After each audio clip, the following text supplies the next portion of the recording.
Bismillahirrahmanirrahim. Alhamdulillahi rabbil alamin wassalatu wassalamu ala rasuli rabbil alamin nabiyyina wa habibina wa qudwatina Muhammad ibn Abdullah wa ala alihi wa sahbihi wa man sar ala nahjihi wa ihtada bihadihi wa istanna bisunnati ila yaumiddin, amma ba'du. Muslimin dan muslimat, para jemaah, para pencinta ilmu, para pencinta Al-Quran sekalian, Assalamualaikum warahmatullahi wabarakatuh. Alhamdulillah, syukur kita kepada Allah Azza wa Jalla kerana pada malam ini, hari ini 10 Muharram 1441. Orang panggil hari Ashura. Hari Ashura mengikut Ahli Sunnah. Jadi hari Ashura ni kalau mengikut puak Syiah, dia pukul tubuh. Kalau mengikut puak kita Ahli Sunnah ni, kita berpuasa. Itu je hari Ashura yang disyariatkan kita lakukan. Adapun amalan-amalan yang dianjurkan, macam-macam amalan, ustaz-ustaz dalam TikTok pun aktif menyebarkan, mengajak manusia buat itu ini, kita kata pergi cari hadis dulu. Pergi cari dalil dulu. Kalau ada, kita sama-sama buat. Sama-sama sebarkan. Kalau tak ada, tak usahlah duduk pandai-pandai.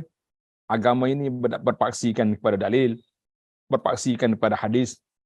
Maka kita mengatakan para jemaah yang telah berpuasa hari ini dan berpuasa semalam, lengkaplah dia punya puasa. Tasu'a untuk mukhalafatul Yahud dan Ashura untuk menyatakan meraih pahala kafarah setahun yang lalu. Jadi bagi jemaah yang tak berpuasa semalam, dia puasa hari ini baru, elok teruskan puasa besok. Supaya berlakunya mukhalafah, perbezaan di antara kita dengan Yahudi, sebagaimana yang dikehendaki oleh baginda Nabi sallallahu alaihi wasallam. Baiklah para jemaah sekalian, para pencinta Islam, kita terima kasih kepada Gelotkal Ihsan kerana sentiasa menceriakan majlis dengan diadakan majlis ilmu, pengajian Al-Quran, majlis hadis, majlis zikir dan lain-lain. Kita mengatakan jazahumullahu khairan. Jadi pada malam ini kita akan sambung, para pelajar sekalian, kita akan sambung pengajian kita dalam tafsir surah Ali Imran. Surah Ali Imran ayat 176. Bagi jemaah yang ada tafsir Ali Imran, yang ada Aisarut Tafasir, boleh buka tafsir ini. Yang tak ada ni, buka mana-mana tafsir lah. Tafsir Pimpinan Ar-Rahman yang kita baca pagi pun boleh. Yang penting kita nak didik pelajar-pelajar kita ni berkitab. Belajar berkitab. Ngaji kata orang biar ada kitab. Kalau belajar tak ada kitab, payahlah nak faham. Sebab penting juga kita dalam bahasa Arab dia panggil bertalaqi. Talaqi ni maknanya kita berguru dan berkitab. Jadi para jemaah, para pelajar sekalian, alhamdulillah kita mula bagi yang ada tafsir tafsir Aisar Tafasir yang terjemahan yang ada kat belakang saya tu, muka surah 174. Surah Ali Imran ayat 116. Kita akan pergi ke hingga 120 insya-Allah. 4 ayat, 5 ayat. A'udzu billahis samii'il 'aliim minasy syaithaanir rajiim. Innal ladzina kafaru lan tughniya 'anhum amwaluhum wala auladuhum minallahi syai'a wa ulaika ashabun nari hum fiha khalidun.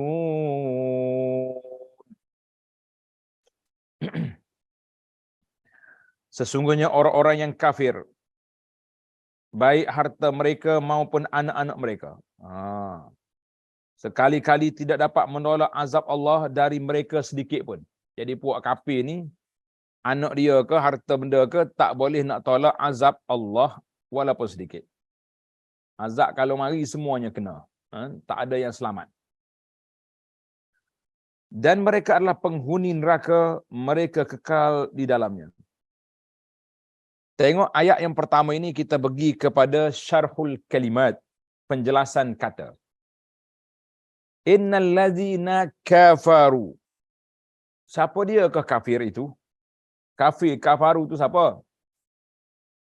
Mereka ialah orang-orang kafir, artinya mereka mendustakan Allah, mereka mendustakan Allah, Rasulnya, syariat dan agamanya. Jadi kalau orang ini dikata dia beriman kepada Allah, tapi dia tak percaya kepada Rasul, tidak mungkin. Dia percaya kepada Rasul, tapi tak beriman dengan syariat, tak mau terima undang-undang Islam, juga kita kata tidak mungkin. Mana mungkin orang yang beriman tapi tak percaya kepada syariat Allah Azza wa Jalla, kita kata ini juga tidak mungkin. Ini juga tidak mungkin. Jadi yang mungkinnya beriman pada Allah, beriman pada Rasul, menerima syariat, barulah manusia itu betul. Manusia jelas. Lan tughniya anhum. Ma makna lan tughniya anhum? Apa maksud? Maksudnya harta dan anak-anak mereka tidak akan dapat menebus mereka dari azab Allah sedikit pun. Sikit pun tak boleh nak tebus azab Allah. Sebab pada hari itu harta ataupun anak-anak tidak berguna. Macam mana kita nak faham ni? Kata harta kita milik kita.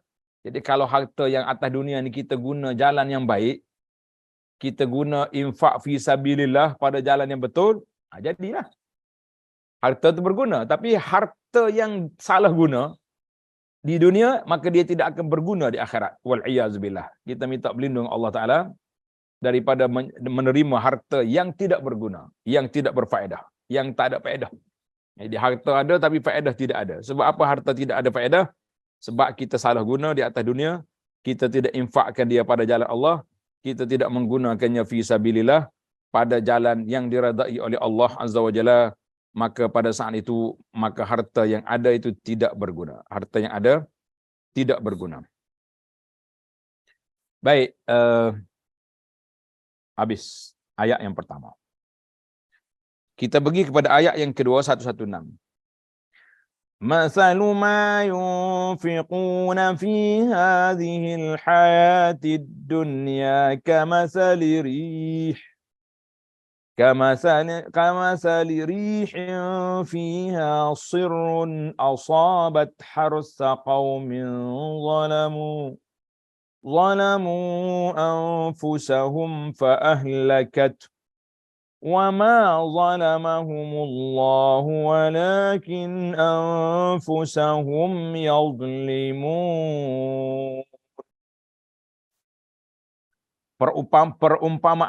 Perumpamaan harta yang mereka nafkah dalam kehidupan dunia. Dia guna harta yang dia ada ni untuk dunia semata-mata. Ataupun untuk nak menyekat dakwah para nabi alaihi wassalatu wassalam. Kerja dia nak sekat orang. Kerja harta dunia nak menyekat orang. Maka apa akan jadi dengan puak-puak kafir ni? Apa akan jadi dengan orang-orang yang tidak beriman yang melakukan sedemikian itu? Apa faedah dia? Kita akan tengok dia punya faedah, dia punya perjalanan ini ada faedah ataupun tidak. Maka itu yang kita bimbang, yang kita takut pada saat ini, para jemaah sekalian. Harta mereka adalah seperti perumpamaan angin yang mengandung hawa yang sangat dingin. Allah Ta'ala buat analogi, bandingan. Harta mengandung hawa sangat dingin yang menimpa tanaman kaum yang enaya diri sendiri. Maknanya puak-puak ni puak zalim, puak pengkhianat. Bila dia pengkhianat diri dia sendiri, maka mereka akan diazab oleh Allah Azza wa Jalla pada saat itu.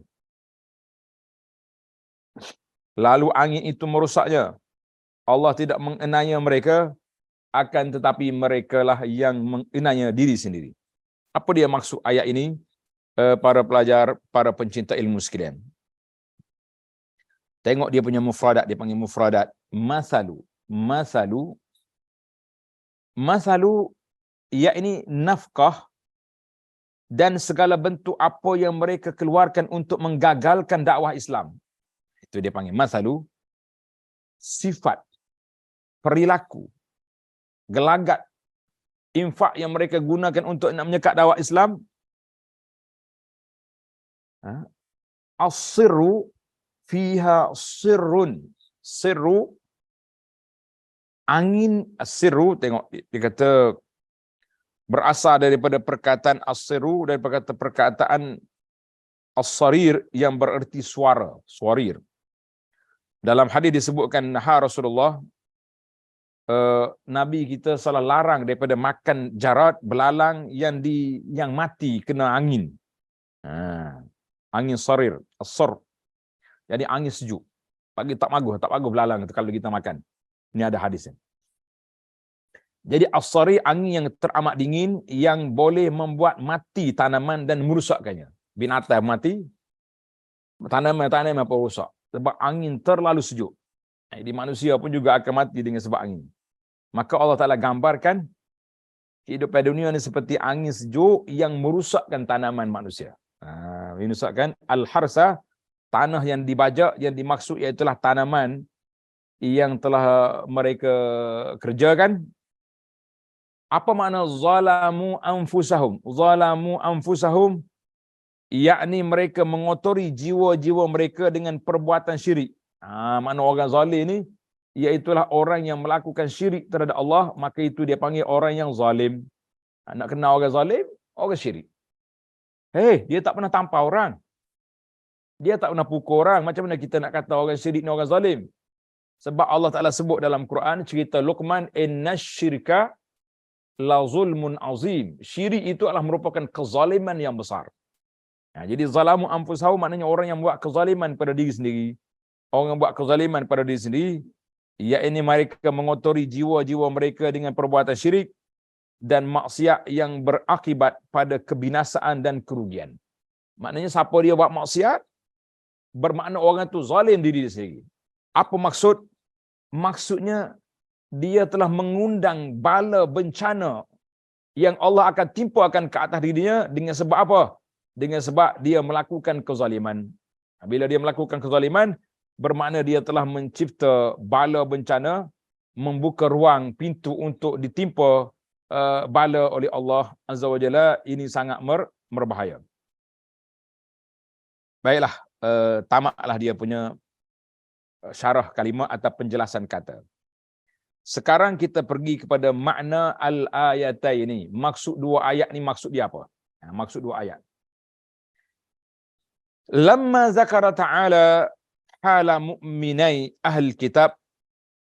Setelah Allah Ta'ala menyebut tentang keadaan dua orang mukmin dari kalangan ahlul kitab, beriman dengan Taurah dan beriman dengan Injil, dan memuji mereka atas anugerah kesempurnaan jiwa dan pahala yang bagi mereka, yang betul-betul ikhlas ikut Nabi mereka. Maka kepada kedua ayat ini Allah menyebutkan tentang ancaman kepada setiap orang kafir dan ingkar, sama ada di kalangan ahli kitab ataupun orang-orang musyrik di zaman Nabi sallallahu alaihi wasallam, dengan cara yang biasa digunakan oleh Al-Quran. Dipanggil metod Al-Quran ataupun disebut dengan nama tariqatul Quran. Cara Quran bila dia nak sebut orang, maka dia guna pendekatan apa dia? At-targhib, motivasi. At-targhib, menggalakkan. Lakukanlah sekian, ini pahalanya. Tidak suruh, tapi menggalakkan orang buat. Itu dipanggil uslub Quran. Macam kita tuan-tuan, sekarang kita buka tabung infak, ambillah peluang ini. Ambillah peluang ini untuk kita siapkan contohnya bangunan sekolah tahfiz, bangunan ma'had, bangunan Imam Syafi'i, pusat pengajian. Itu dia panggil targhib. Targhib. Dan ungkapan yang beri rasa takut ataupun ancaman, tarhib. Siapa dia tak nak beriman, dia ni neraka tempat dia. Itu dia panggil tarhib. Dalam Islam ni dua-dua kena pakai. Targhib maknanya galakkan. Tarhib yang pertama ghain, targhib, yang kedua ha. Tarhib. Tarhib maknanya menakutkan. Tujuannya adalah agar orang yang berpotensi mendapat hidayah akan buka minda, buka hati untuk menerima petunjuk Al-Quran. Maka Allah mengatakan bahawa sesungguhnya orang-orang yang kafir, yakni yang mendustakan Allah dengan Rasulnya sallallahu alaihi wasallam, sehingga tidak mahu beriman dan mengesahkan Allah Azza wa Jalla, orang ni sikap dia, kalau dia ada anak ramai sekalipun, harta dia berbilion-bilion ada pun, maka anak-anak dan harta mereka tidak akan berguna bagi mereka di dunia dan di akhirat. Atas dunia pun tak boleh faedah mana. Nah, sebab dia tak boleh pahala. Di akhirat esok lagi boleh bala. Padahal Allah memberikan mereka berupa keturunan, dia punya keluarga besar, anak ramai, dan hartanya banyak, agar berguna bagi mereka. Dan Allah Ta'ala maha berkuasa atas segala perkara, maha perkasa dan maha memberikan siksa. Jadi Allah Ta'ala itu maha perkasa semua benda. Maka firman Allah Ta'ala yang berikut, Ulaika ashabun nari hum fiha khalidun. Mereka adalah penghuni neraka, mereka berada dalamnya kekal selama-lamanya. Ini menjelaskan keputusan Allah Ta'ala kepada mereka yang sangat jauh terjerumus, yang sangat jauh terjerumus dalam kekafiran dan kesesatan. Mana puak kafir saat ni tak nak jutan balik dah.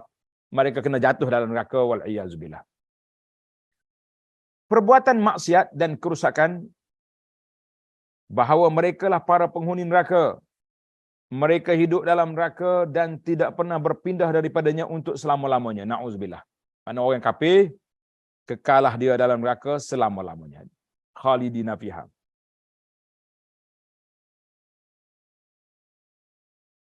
Harta-harta yang mereka miliki, begitu pula anak-anak yang selama ini mereka bangga-banggakan, yang dapat menolong mereka. Sebab di hari kiamat harta dan anak-anak tidak bermanfaat lagi bagi mereka, kecuali orang yang datang dengan jiwa yang bersih, bersih daripada keraguan, bersih daripada syirik, bersih daripada kufur, ataupun bersih daripada sifat-sifat ujub, bangga diri, takabur, munafik, ini sebagainya. Sebab itulah kita kata, dalam perbincangan kita dulu, syirik ni ada dua, dia panggil syirik khafi, syirik jali. Syirik jali makna syirik hak terang-terang, semua berhala tu. Dia panggil syirik jali. Syirik khafi makna syirik tersembunyi macam orang munafik. Itu semua tu dosa besar yang mengekal dalam neraka, na'udzubillah. Satu lagi dia panggil syirik khafi, yang berupa dosa besar. Dosa besar seperti riak, takabur, ujub, bangga diri, itu bahaya. Adapun ayat 17, Allah Ta'ala membuat sebuah perumpamaan berkenaan dengan amal sedekah yang diinfakkan oleh orang-orang kafir, dan amal baik yang selama ini mereka menganggapnya akan berguna untuk mereka di dunia dan akhirat. Allah mengumpamakan hal itu dengan angin yang sangat dingin, sangat sejuk, melanda tanaman orang-orang yang hampir dipetik. Mereka gembira dan penuh harapan akan akan memetiknya, menuainya. Tetapi angin dingin tersebut merusak dan memusnahkannya.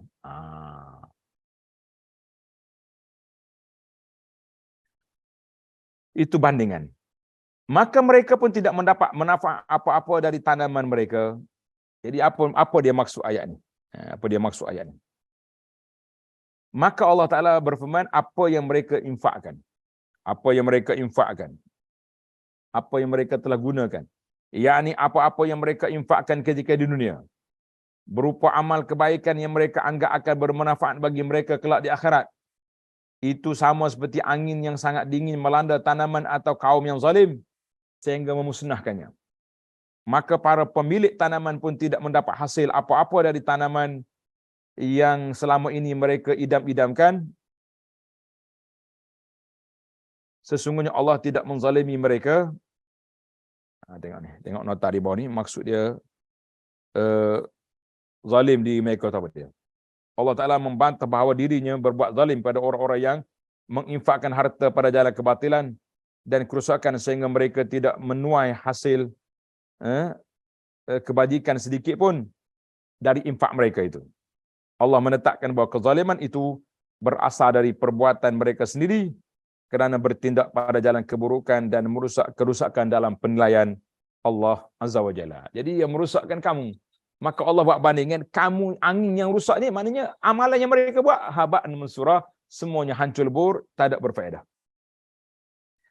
Sesungguhnya Allah tidak menzalimi mereka ketika dia mengirimkan angin dingin yang memusnahkan tanaman mereka, sebab Allah Ta'ala tidak melakukan hal itu kecuali akibat perbuatan zalim mereka. Dia sendiri zalim. Kamu kufur, kamu syirik dan berbuat kerusakan lainnya, maka Allah Ta'ala membalas perbuatan mereka itu dengan menghalangi mereka untuk mendapatkan hasil tanaman mereka. Dengan demikian, sebenarnya mereka sendirilah yang berbuat zalim terhadap diri mereka sendiri. Allah Ta'ala berfirman, dan Allah tidak berbuat zalim kepada mereka, tetapi merekalah yang berbuat zalim pada diri sendiri. Jadi ayat ini Allah buat bandingan orang-orang yang kafir, dia guna harta, dia guna anak dia, tapi jalan yang salah. Maknanya tak dapat pulangan apa-apa di akhirat esok daripada harta dan anak pinak. Tak boleh buat apa. Jadi kita orang beriman jangan ikut. Begini, kita orang beriman, kita infak fi sabilillah, kita gunakan Allah, kita guna pada jalan diredai oleh Allah, maka harta kita berpahala. Anak-anak yang kita didik daripada kecil sehingga mereka berbesar dalam keadaan beriman pada Allah, mereka juga berguna pada kita nanti di akhirat. Jadi kita kata orang yang tak berguna itu bagi orang yang salah guna. Baik, sekarang kita berpindah kepada hidayatu al-ayataini, petunjuk hidayah daripada dua ayat yang kita baca ni. Ayat yang kita belajar, ayat 116, 117. Harta dan anak pinak, harta dan anak pinak tidak akan bermanfaat bagi seorang apabila dia berbuat zalim dan meletakkan dirinya, melakukan perkara dirinya kepada kemurkaan Allah Azza wa Jalla. Maknanya kalau orang ni zalim, buat maksiat, buat benda mungkar ataupun kezaliman yang besar dilakukan dengan melakukan syirik, maka semua harta dia, anak buah dia tak ada faedah belaka.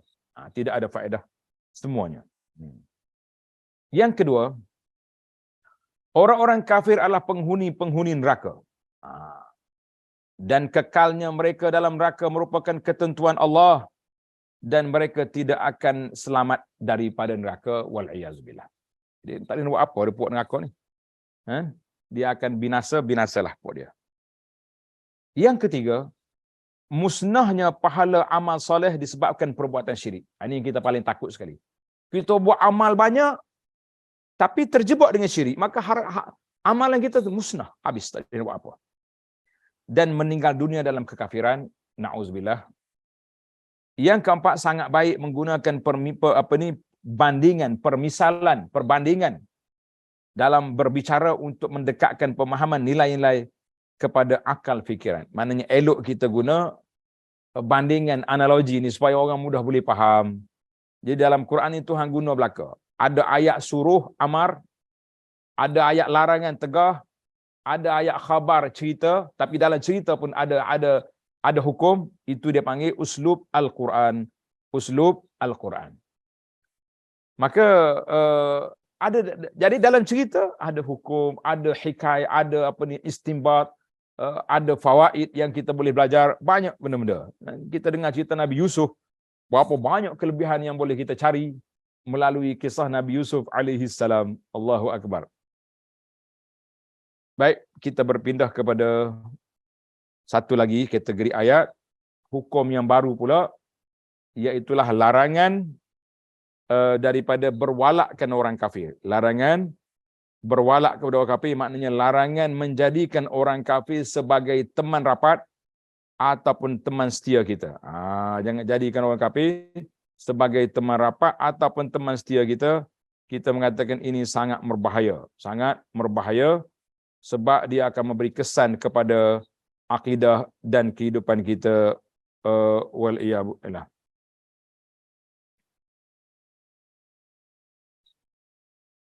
Baik.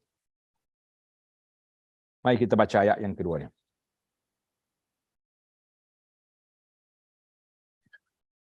Ya ayyuhallazina amanu la tattakhidhu bitanatan min dunikum la ya'lunakum khabalan waddu ma 'anittum qad badatil baghdha'u min afwahihim wa ma tukhfi suduruhum akbar qad bayyana lakumul ayati in kuntum ta'qilun.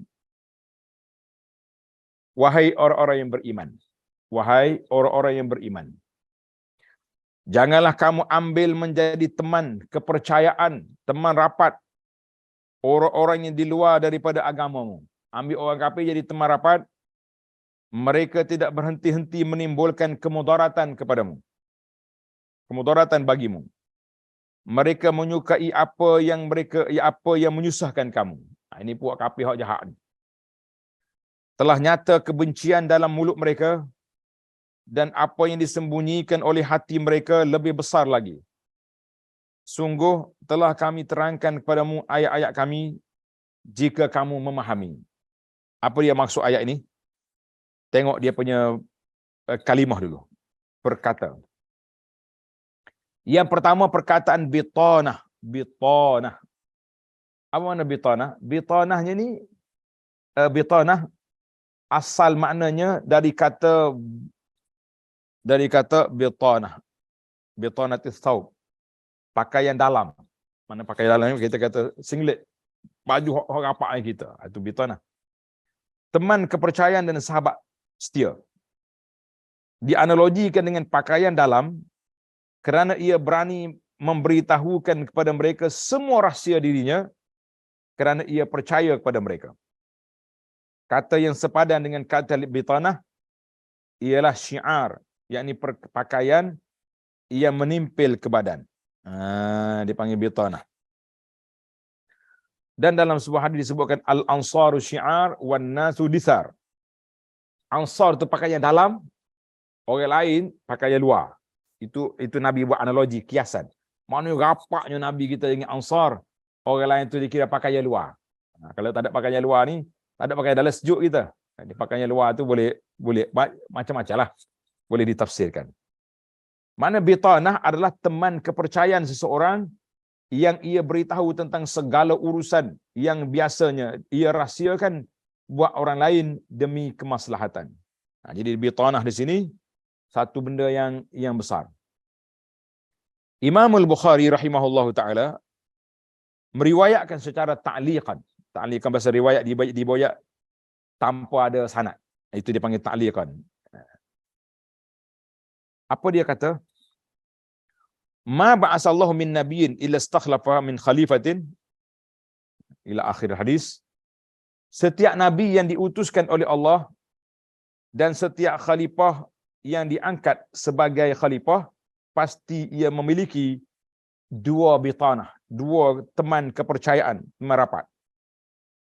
Kawan kepercayaan yang mempengaruhi dan memberi semangat kepada dia untuk berbuat baik, dan kawan kepercayaan yang mempengaruhi dan mendorongnya untuk berbuat zalim. Sedangkan al-ma'sum adalah orang yang dipelihara oleh Allah dari perbuatan dosa. Jadi nak sini. Maknanya itu dipanggil bitanah. Bitanah ni kawan rapat. Ada kawan rapat yang baik yang mengajak kita kepada kebaikan, dan ada kawan rapat yang buruk yang ajak kita buat benda tak baik, buat benda zalim ke maksiat. Itu dia panggil bitanah.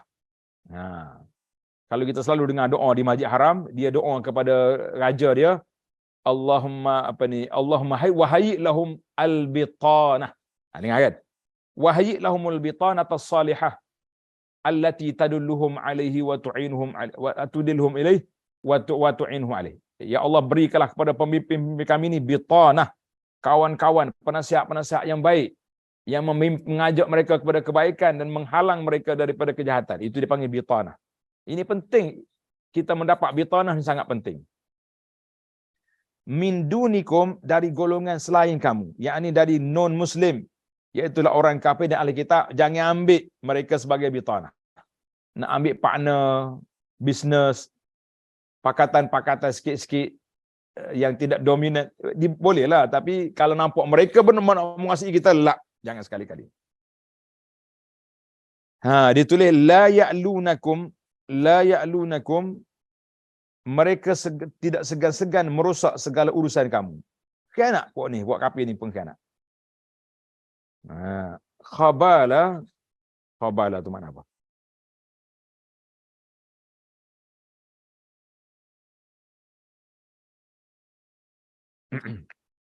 Khabala, kerusakan pada urusan dunia ataupun akhiratmu.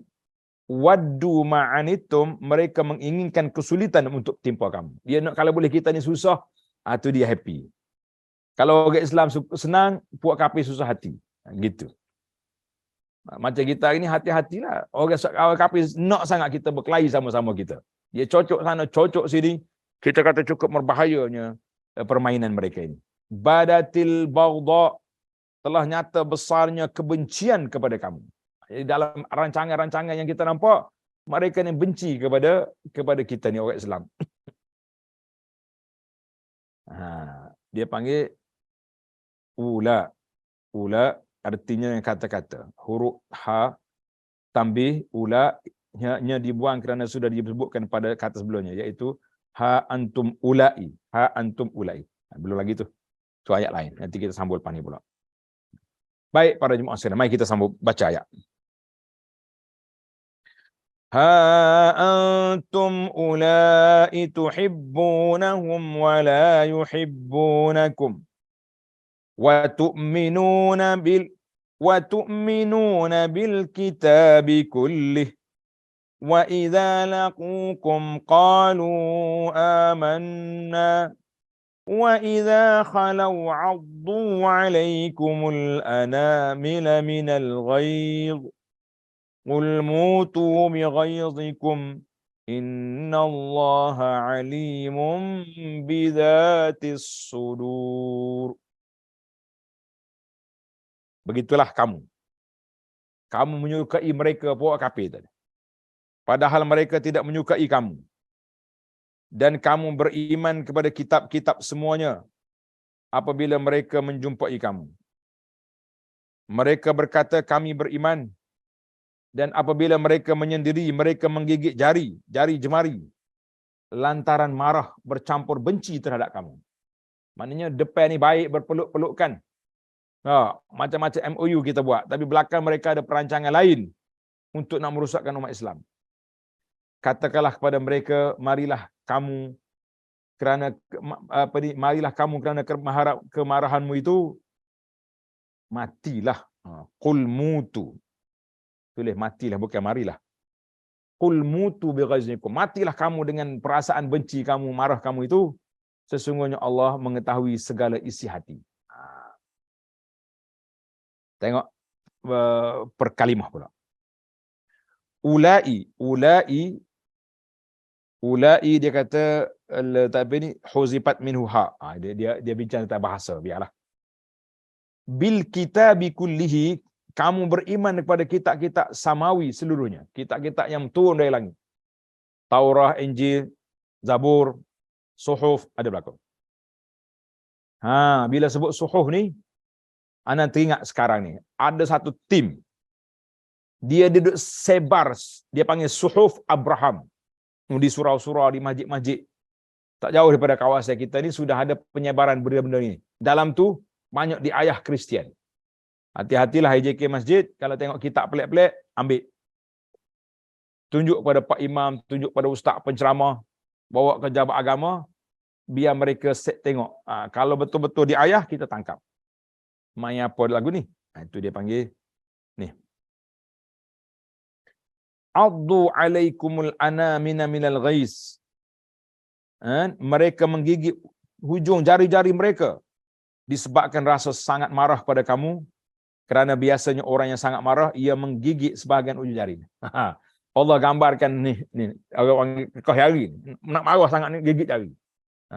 Itu tanda orang stres, orang depression, kan? Orang tekanan jiwa, jadi susah dia. Al-ghaiz dengan makna marah. Al-ghaiz dengan makna marah. Mari kita pergi ayat yang terakhir.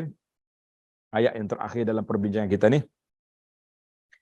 In tamsaskum hasanatun tasu'hum wa in tusibkum sayyi'atun yafrahu biha wa in tasbiru wa tattaqu la yadurrukum kaiduhum syai'a innallaha bima ya'maluna muhit.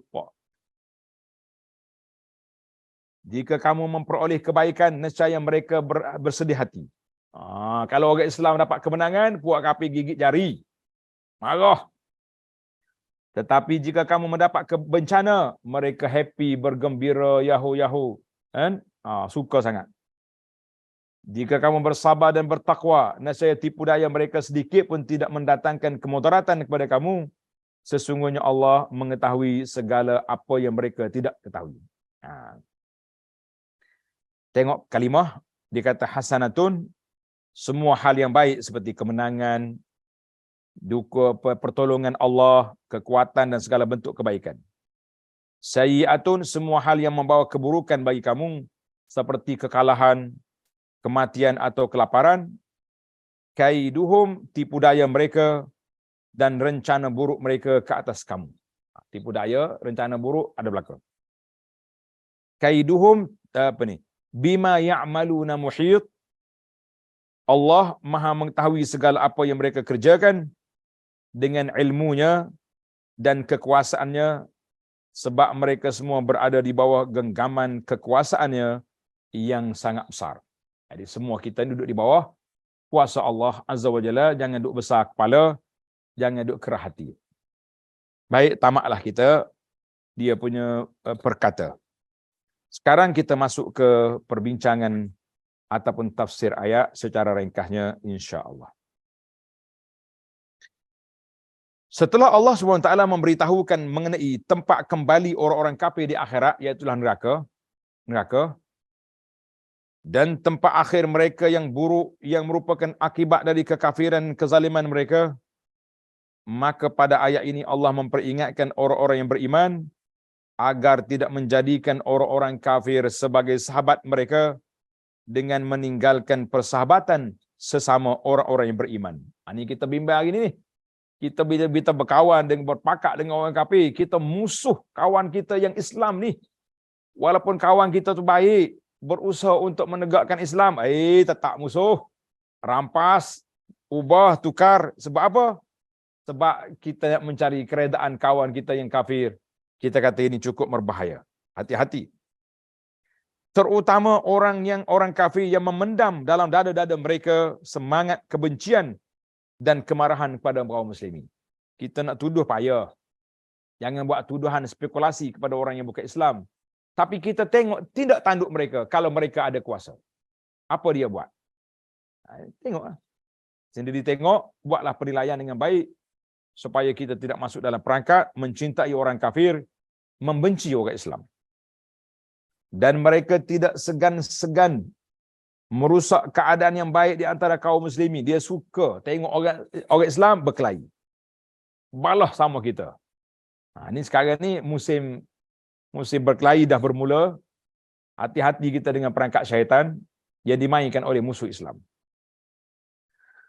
Sebab mereka tidak suka melihat kaum muslimin hidup saling mencintai dalam persaudaraan sehingga menjadi kuat dan menang ke atas kaum musyrikin dan kafir. Mereka pun senang melihat kaum muslimin hidup saling bertikai, berbalah dan berselisih sehingga menjadi lemah. Tercorok ataupun ke belakang dan mudah dikalahkan. Allah Ta'ala sebut dalam ayat ini, wahai orang yang beriman, yang mengimani Allah sebagai Tuhan, percaya kepada Islam sebagai agama dan beriman kepada Nabi Muhammad sallallahu alaihi wasallam sebagai nabi dan rasul, janganlah kamu menjadikan teman dekat orang-orang yang di luar kalangan kamu. Mana jangan ambil teman setia kita orang kafir, jangan. Yakni tokoh-tokoh dari luar kalangan kamu yang tidak mengikuti agama kamu. Jadi orang Yahudi seperti kaum Yahudi, Nasara, kaum munafik, segala jenis kafir yang ada atas dunia ini. Jangan kamu ajak mereka bermusyawarah, kemudian kamu tunjukkan rahsia-rahsia urusanmu. Kita dah habis segala rahsia strategi kawan-kawan kita yang Islam. Allah Ta'ala menunjukkan sifat-sifat mereka kerana mereka tidak henti-henti menyusahkan kamu, yakni mereka tidak segan-segan merosak urusan agamamu dan duniamu. Jadi Allah Ta'ala dedah satu perangai kafir. Sebelum kita berpakat dengan mereka, sebelum kita dapat kuasa tak nampak. Tapi sudah dapat kuasa, kita akan nampak kerana ke mana hala tuju sebenar, puak-puak kafir ni nak bawa ke mana kita. Jadi kita jangan masuk terperangkap. Jangan mudah terperangkap dengan permainan mereka. Tengok nota di bawah 183. Pernah dikatakan kepada Sayyidina Umar radhiyallahu anhu, di sini ada seorang Nasrani dari negeri Hirah yang tidak ada tandingan keahliannya dalam menulis. Oh, bijak dia ni. Bijak dia. Bukankah sebaiknya engkau jadikan penulis, jadi sekretari, jadi siok-siok kepada khalifah? Umar mengatakan, saya tidak akan mengambil kawan dekat selain orang-orang yang beriman. Dan pernah Abu Musa al-Asy'ari datang menghadap Umar dengan mengajak seorang tukang kayu yang beragama Nasara. Maka Umar pun membentaknya sambil mengatakan, jangan kamu dekati mereka, padahal Allah telah menjauhkan mereka dari rahmat-Nya, dan jangan kamu muliakan mereka, sementara Allah telah menghina mereka, dan janganlah kamu beri amanat pada mereka, sementara Allah telah menetapkan mereka sebagai pengkhianat. Jadi semua ni kafir-kafir yang kita nak letak kepercayaan yang besar lah. Kalau setakat lagi beli kedai runcit dia tak ada masalah. Jangan duduk allergic sangat, kan? Jangan sempit sangat dalam masalah ini. Jadi yang pentingnya yang ada dalam mulut-mulut mereka tu ada kebenciannya kepada Islam.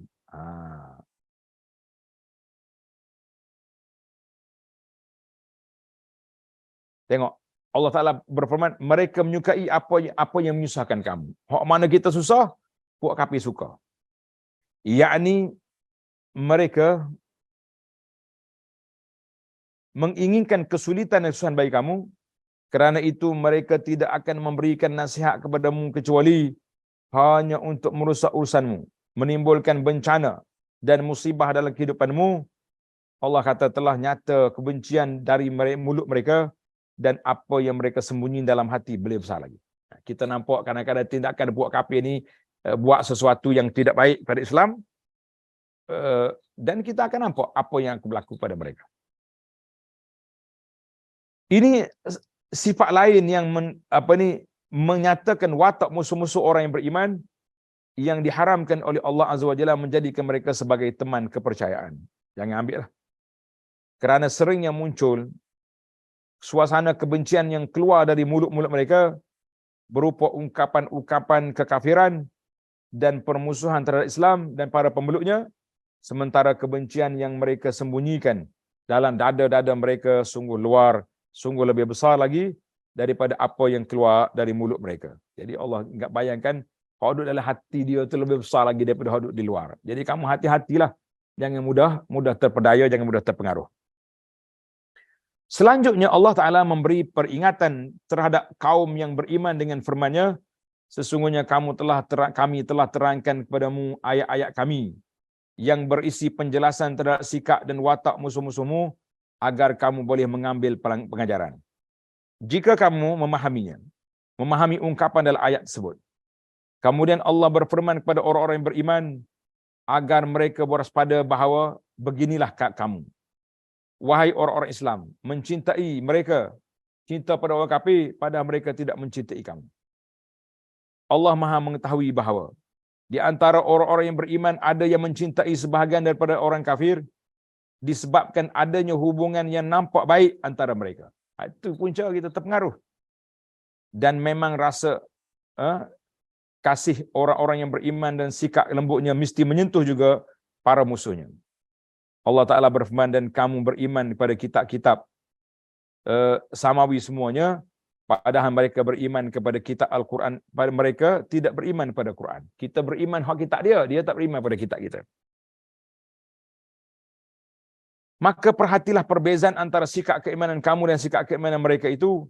Mengapa kamu jadikan mereka teman kepercayaan, kemudian kamu bocorkan rahsia-rahsia urusan negara yang penting kepada mereka.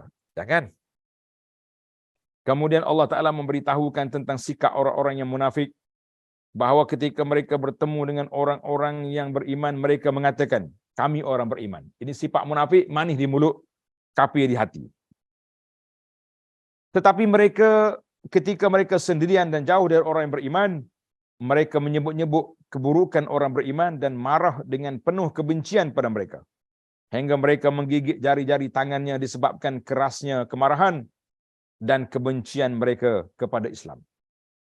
Allah Ta'ala berfirman, apabila mereka menjumpai kamu, mereka berkata, kami beriman. Dan apabila mereka menyendiri, mereka menggigit jari, hujung jari, lantaran marah bercampur benci terhadap kamu. Na'udzubillah. Kerananya Allah Ta'ala memerintahkan Rasulnya untuk mendoakan mereka agar binasa. Qul mutu bighaizikum. Katakanlah, matilah kamu dengan kemarahanmu itu. Membenci sangat orang Islam, biar mati begitu ya kamu. Kerananya Allah memerintahkan Rasulnya untuk mendoakan mereka. Kan? Katakanlah, matilah kamu kerana kemarahanmu. Sesungguhnya Allah mengetahui segala isi hati. Maknanya Allah Ta'ala membuka tabir rahsia apa yang mereka simpan berupa rahsia-rahsia dalam akal pemikiran hati mereka. Begitulah maksud ayat 118, 119 ini, ayat jangan kita benci pada orang beriman dan terlalu kasih memuja orang-orang yang kafir. Jangan.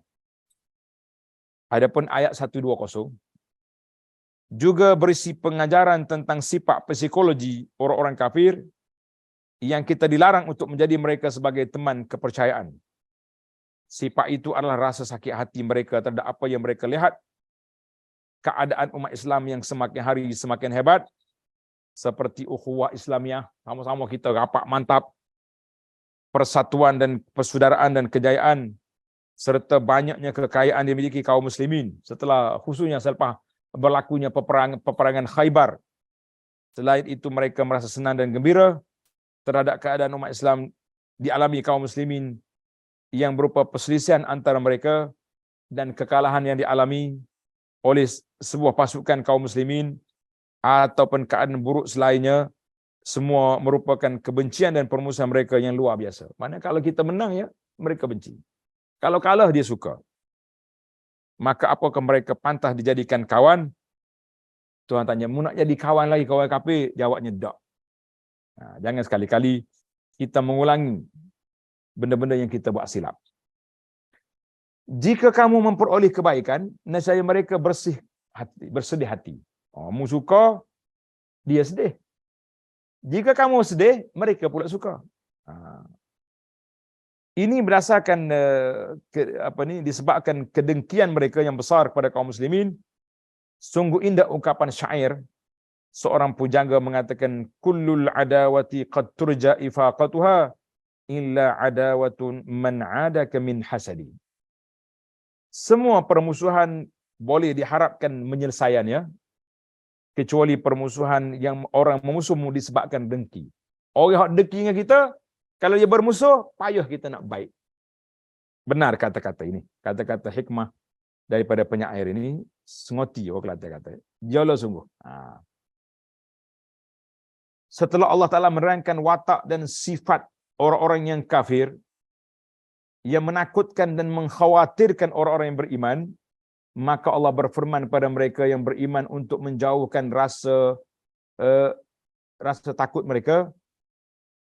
Jika kamu sabar atas apa yang menimpa kalian dan bertakwa kepada Allah dalam setiap perintah dan larangannya, serta sunnah dalam sunnah, yakni hukum ketentuan Allah, maka semua makhluknya pada semua makhluknya, nescaya tipu daya orang kafir tidak akan mendatangkan bahaya buat kamu.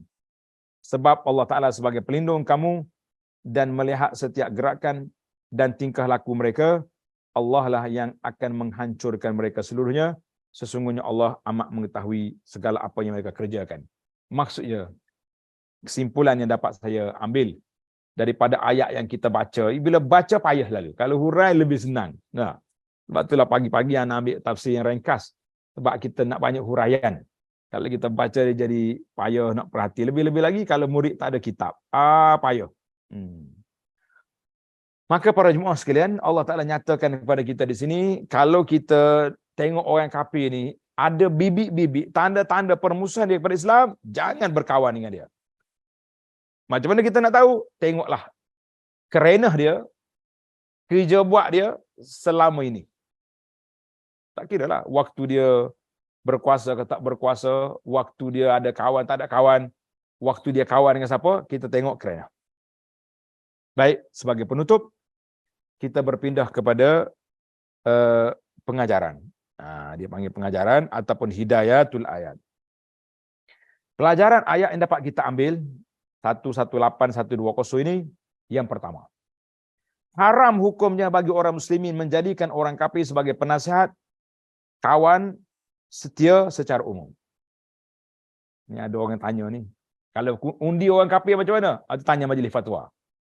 Ni kita nak mengundi ni. Ada calon-calon yang bukan Islam. Macam mana kita nak buat? Dia tanya majlis fatwa lah, boleh undi tak boleh undi. Ini masalah kita sekarang ni. Kita orang Islam, di tempat orang Islam, letak calon yang bukan Islam, yang sebahagiannya nampak mulut-mulut dia lancang menghina Islam. Macam mana? Nak mengundi ke tak nak mengundi? Tanya majlis fatwa, jangan tanya Abu Anas. Haram hukumnya bagi orang Muslim menjadikan orang kafir sebagai penasihat dan kawan setia secara umum, dan haram hukumnya membocorkan rahsia negara Islam kepada mereka atau membocorkan apa-apa yang dirahsiakan oleh orang yang beriman kepada musuh-musuhnya, sebab hal itu akan membahayakan mereka. Jadi kita sekarang ini bukan bocor rahsia, kita nak jatuhkan kawan kita yang beriman. Sepatutnya orang beriman, ba'duhum min ba'din, ada kesatuan ummah. Kan? Kita satukan umat Islam. Barulah orang kafir tak berani lawan. Ni tidak. Orang Islam kita kelahi habis-habisan. Pagi, petang, siang, malam nak jatuhkan, nak ubahkan macam-macam dia punya slogan. Tapi dengan orang kafir, hari-hari duduk berpeluk, duduk berkepit tangan. Macam mana kita nak buat? Yang kedua, penjelasan tentang adanya rasa kasih sayang orang-orang yang beriman dan kebaikan mereka kepada orang kafir. Tak ada masalah. Kita dengan orang kafir yang biasa, kita boleh je kawan, partner dengan dia, tak ada. Tapi kafir yang ada bibit-bibit agenda. Sama ada dia sendiri pendakwah Kristian yang ada agenda sendiri, ataupun mereka mempunyai agenda lain untuk mengkhianati orang Islam, ataupun apa-apa saja yang kita boleh kesan daripada tidak tanduk mereka. Yang ketiga, penjelasan tentang watak kejiwaan orang-orang kafir yang selalu menyimpan keinginan buruk untuk memusuhi, merusakkan kedudukan umat Islam. Yang keempat, memelihara diri dari tipu daya orang kafir mesti dengan sikap sabar dan tidak menampakkan rasa takut pada mereka, sedangkan sikap takwa kepada Allah dengan menegakkan agamanya, komitmen dengan aturan syariatnya dan bertawakal kepadanya, serta mengambil sunnatullah, peraturan hukum hakam Allah dalam mendapatkan kekuatan dan kemenangan. Jadi alhamdulillah para pelajar, tamatlah perbincangan kita secara ringkas-ringkasnya ayat 116 sehingga 120. Mudah-mudahan ada manfaatnya insya-Allah. Jadi kita akan sambung lagi dalam siri akan datang, bermula ayat 121 sehingga kepada beberapa ayat yang kita fikir sesuai dengan masa dan keadaan. Subhanakallahumma wa bihamdika asyhadu an la ilaha illa anta astaghfiruka wa atubu ilaik. Wa sallallahu ala nabiyyina Muhammad wa ala alihi wa sahbihi ajma'in. Walhamdulillahi rabbil alamin. Wassalamu alaikum warahmatullahi wabarakatuh.